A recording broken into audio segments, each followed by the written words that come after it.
And my guest today in the studio talking theology and culture, Dale Campbell from the Auckland Church Network. Morena. Tēnā koe, Lizzie. Good to be here. Good to see you.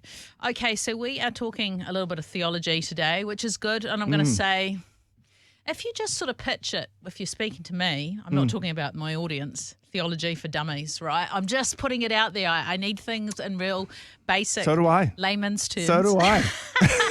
Yeah.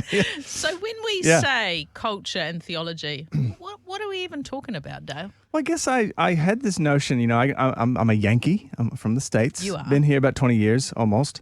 And, I thought maybe some of my experience might be useful because of the learning journey that I have been on, that I'm still on when it comes to, because here in Aotearoa, New Zealand, we have a keen awareness of issues like language and treaty and colonization, and it's not always Big straightforward to try to, how do you approach those as a Christian? How do you get the balance right? So I thought we could talk about the theology, not to talk about those issues directly. No.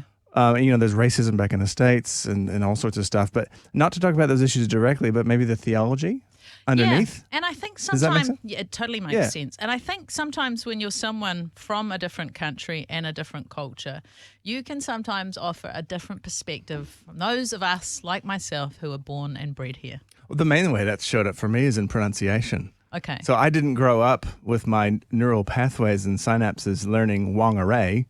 So I just learned whangare. Yeah. And so that's one little way. Yeah, I've had to relearn it. Yeah. And particularly for my job, I'm told Yeah. that I'm meant to pronounce things correctly. And I think, well, when I grew up, we didn't learn that. But I don't think that's an excuse, right? Of course.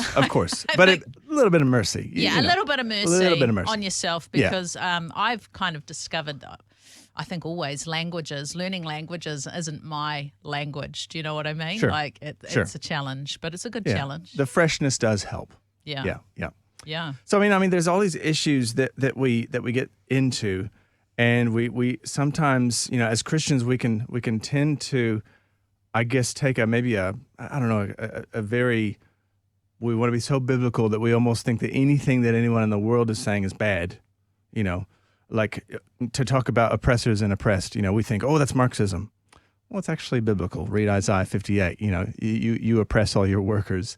So we have some of those responses, and then sometimes, because we don't want to be the cheesy cliche Christian, sometimes we really just lean into the secular language, and we maybe miss some of the gospel. So I thought we could talk about the way that the gospel relates to culture. Yeah. Yeah. How does it relate to culture? Well, the one observation that I think kind of overrides all the observations for me is that the gospel has always been and always will be transcultural. You've got the biblical, like Genesis 12, Abraham's sent to the nations, I'll bless you and make you a blessing to the nations, and the way that plays out in the Old Testament.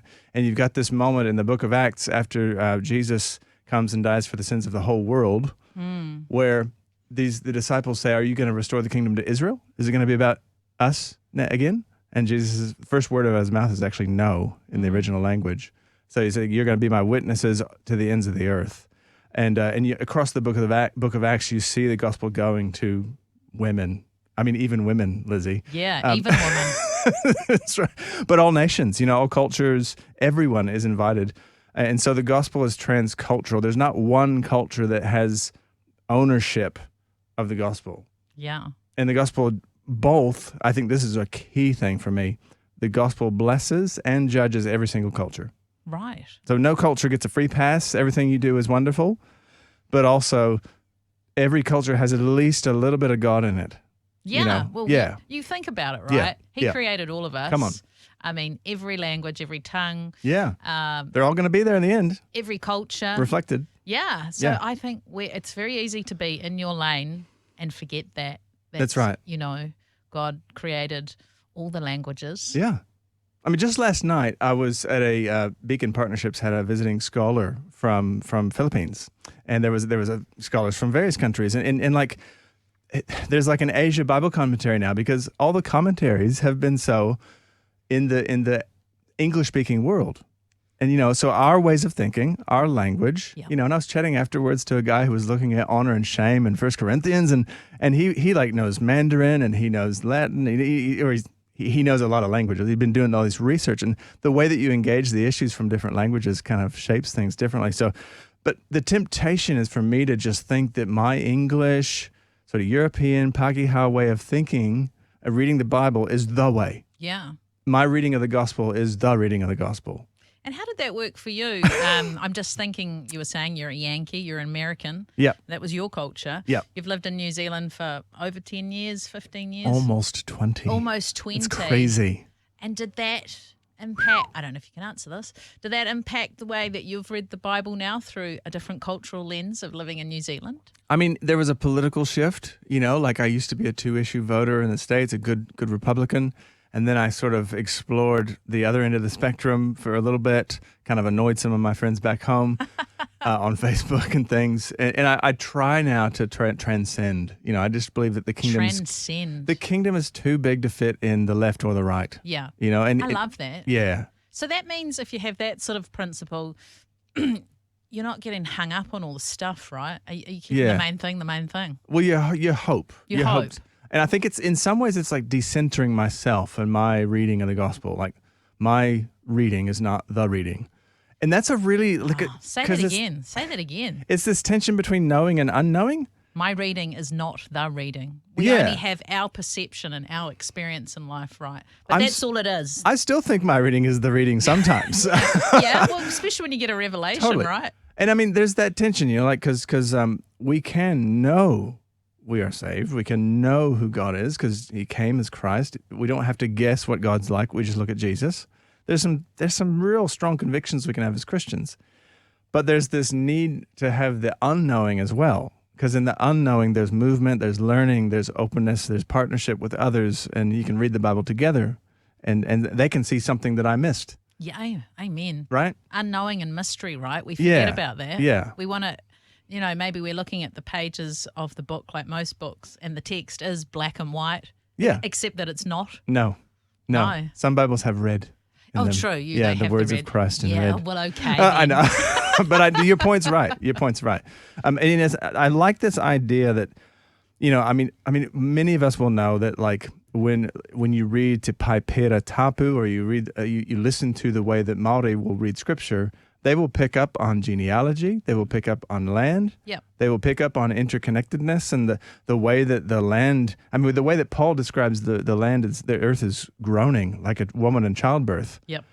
That's not some, making Gaia, Mother Earth stuff. It's just this, the Bible describes creation with this dynamic, living, personal language. Yeah, I know what you're saying because of my own small journey with Te Ao Māori and the way I see things, even, as you say, connected to the whenua, the land, the house that I bought 18 months ago, where it is.